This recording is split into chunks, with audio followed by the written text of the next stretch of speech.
let's begin right now with the man who's not in the room, your boss, right? Mayor Eric Adams. He is the helm of the ship, right? And deciding to choose all women to lead his deputy mayors. Did you know individually when you were signing on, and I'll begin with you, Deputy Mayor Williams-Isom, that you were going to be working with all women? I love that you're like, let's start women's history with the man. Well, I just want to say, but so no, we didn't know each other before, and I actually didn't know. I was part of the Human Services transition team, helping to think a little bit about the portfolio and doing interviews. I didn't even know I was interested in being the deputy mayor. So no, I was very blessed to see who was going to be in the administration. Yeah, I think our first day that we were all together and realized it was going to be, a full female front line was at Borough Hall when we met and we were announced. And, now that we all have worked with the mayor much more, it makes sense. He's a mama's boy. He loves an authoritative woman. So he surrounded himself with them. Yes, I also am a mama's boy. and so when it all kind of came together, what was your first thought? Both celebration and also awe and just hope that constellation, the fact that we're together, leads to real change and enduring change for New Yorkers. So it's not just about identity or autobiography, that it's about action for New Yorkers. And I think in the 2 years that we've been serving alongside each other, that we've been able to accomplish just that together has been really gratifying. And I was the most fortunate of all. I got to read all their bios before I joined the administration, so I knew what I was coming into with all the fears and challenges of being surrounded by a very smart woman, very strong woman, but knowing coming in, so I have read Maria's and Meera and Anne's long list of accomplishments. Right. And that gives you a source of inspiration to come in and be surrounded by so much knowledge and hard work. Yeah, certainly. And you're a few years into the administration, right? There's got to be pros and cons to the job. And I want to begin with the pros and the collaboration that you really experience with and communicate with each and every single day with each other. So let's begin with you. I think we are making history not just because we're all female deputy mayors. We're making history because I don't believe this building has ever felt the level of collaboration among deputy mayors in the history since its doors opened. It's traditionally been a highly competitive position between deputy mayors. We work together on encampments. We work together on climate infrastructure and creating jobs. And there's never a second thought about whether or not we should or shouldn't. The bottom line is we really like each other. We love spending time together.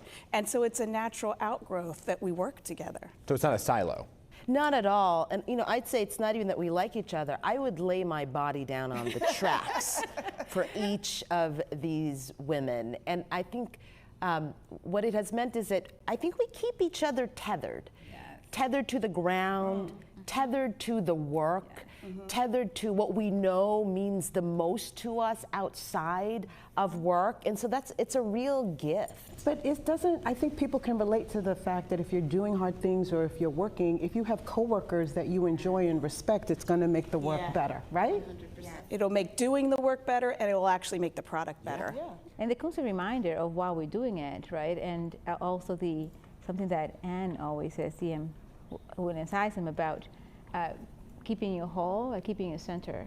Both when things are going great, and that moment of celebration, but when things are going less than perfect, just keep yourself whole. And I bring that with me wherever I go. Just be reminded that. Yeah. And I want to talk about some of the cons, right? And I'm sure you've all heard this question before, but I'm going to ask it again. And I know I'm a man, so I went to the women. I asked them for some of their thoughts prior to this interview. Speaking to the struggles of the balance that you face each and every day, if a man talks in a certain way, it could be called assertive. If a woman does it, it could be called something else. You could be called a name, whatever it may be. So how do you navigate some of the stereotypes that are thrown your way? I mean, I've been called those names, bossy, pushy, all of those. I think, one of the benefits of having us together is we're all that way, so it's normal now, so we don't get called out. What are you talking about?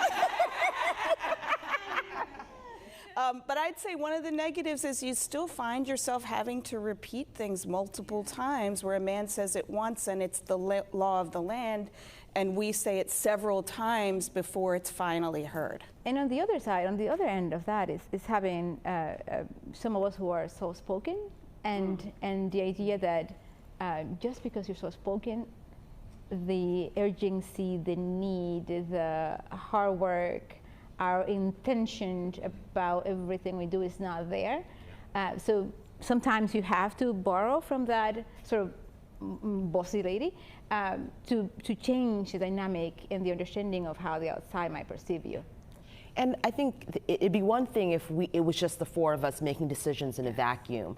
The reality is we still live in a society, in a city within systems where there are still a lot of inequities, of course, and those stereotypes really do exist. And so I think we help each other overcome those spaces, and just really have to keep in mind that the work isn't about meeting expectations or even exceeding expectations. It's about defying expectations in our varied leadership styles, because we are four women here, but we're all so different in how we move and how we walk in the world. And the only thing we haven't said is that we're women of color. So I think that feels different, right? And so how we navigate that, and I think that there's some, for me, I don't want to project onto you, some internalized stuff. And so how we use our voice, I think we had an example maybe a week ago where we kind of three of each other looked at each other and was like, no, I think we need to say that again. I don't think folks heard us. And we were like, maybe we shouldn't say it again, da da da. And we were like, no, we should say it again. And that was an important moment, I think, for us as individuals and as for leaders, with a good outcome that's going to make New York better based on us speaking up again. I hear you.